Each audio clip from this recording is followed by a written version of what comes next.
Hello guys, in the previous class I have discussed about nursing research data collection methods for your study, and these data collection methods can be already we said primary sources or secondary sources.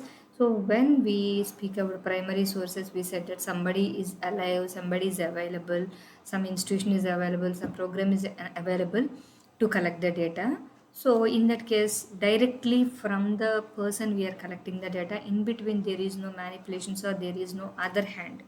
Whereas when somebody put their hand to collect the data, to type the data, to save the data, to store the data, that is all sources we call it as a secondary sources or external sources. So when you speak about those things and what method you are going to select for your study, what is the selection method for your data collection means compulsory you have to think of these important points.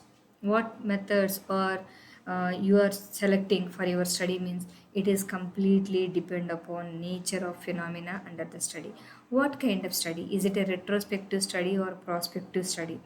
Is it maybe related with some culture in some China or in India or some tribal area? If you want to study, those live persons may not be available now, so you may be collecting some data or you are writing about some kings like Charminar who constructed and what is their lifestyle. If you want to find out, then in that cases you need to take a secondary source only, because primary source person is not available, somebody is there to give information. That's why what kind of or nature of study you are doing, the first point you have to remember when you want to collect the data.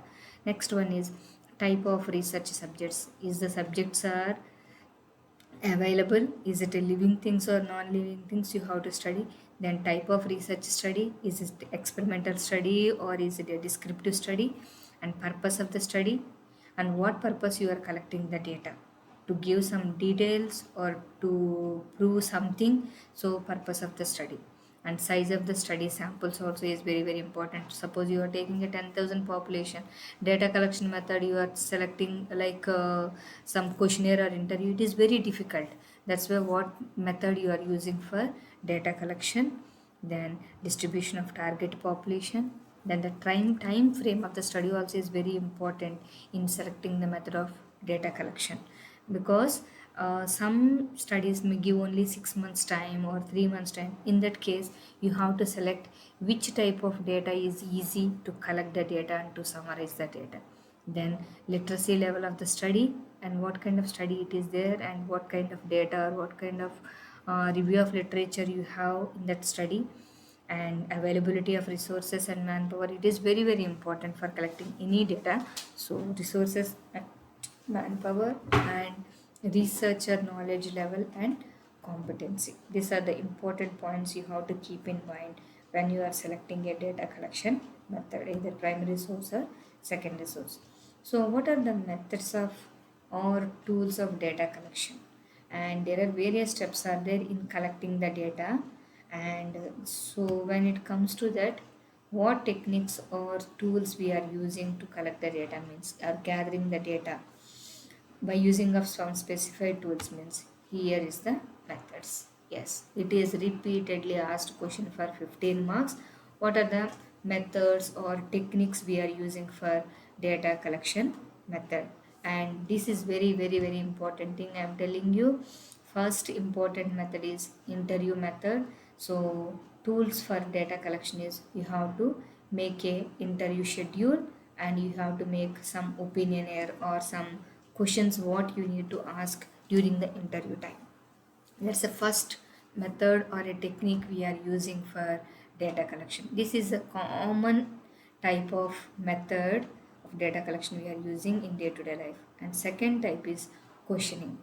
Questioning means this questioning can be useful for even illiterate samples also, so that we will get information very easily. For that, what a kind of tools we require means structured questionnaire should be there, means completely systematically organized questionnaire should be there. What questions we need to ask, is that questions are relevant for your study or not, you need to think.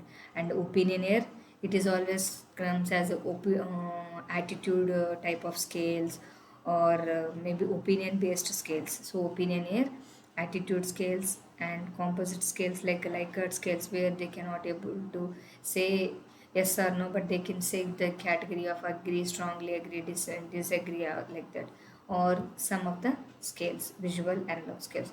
These kind of tools we can use to question a sample to collect the data. And a third method is usually we give for observation method. This observation method of collection is usually used for experimental type of studies.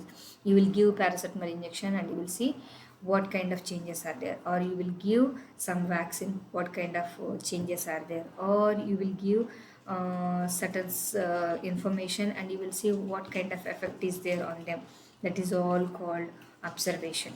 And for observation, what kind of tools we have to use means rating scales, checklist, anecdotes, then videotapes or films, or closed circuit TV. Like we can say CCTV, we can keep and we can observe the patients.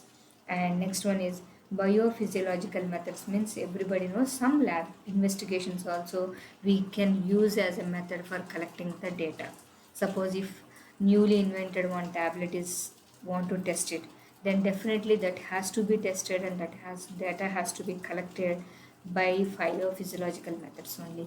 There are two types are there, in vivo and in vitro. So within the body, what kind of tools we can use for collecting the data, like blood pressure, and in vitro in the labs, what kind of test can be carried out to collect the data. And other methods are projective techniques, Q sorts, and vignettes. So these are the different other methods also we can tools we can use for collection of the data. And this is repeatedly asked question. It is asked for 15 marks. Okay, write the classification of data collection methods or types or techniques. Then you have to classify this total techniques, and each one you have to suppose interviewing, questioning, observation, biophysical methods, and below that you need to write what tools you are using, because among that they may ask you sometimes write in detail about questioning or write in detail about observation, what kind of observations do, what kind of studies you will use this observation method for data collection, what are the advantages and what are the disadvantages. These all questions can be asked and repeatedly asked question. Just I have given a brief explanation only.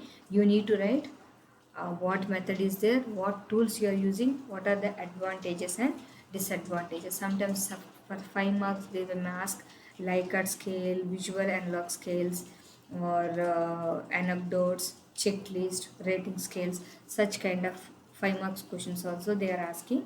And this in this class I am just discussing about data collection methods alone.